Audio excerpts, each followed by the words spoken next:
అదేవిధంగా 500 రూపాయల బోనస్ ఇచ్చినాం. అదేవిధంగా ఇందిరమ్మ ఇళ్ళు, డబుల్ బెడ్రూమ్ ఇళ్ళు గతంలో మొత్తం నియోజకవర్గంలో 10 సంవత్సరాల్లో కట్టింది 1800 అయితే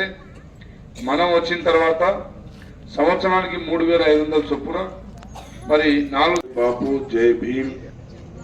జై సంవిధాన్, జై జన్నత్ అనే కార్యక్రమాన్ని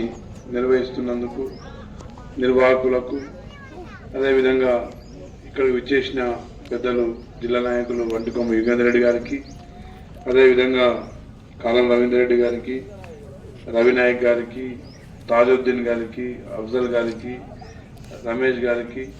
అదేవిధంగా గ్రామ పెద్దలు యాగయ్య గారికి, మక్బూల్ గారికి, మాజీ సర్పంచ్ వీరన్న గారికి, మరి ఇక్కడ విచ్చేసిన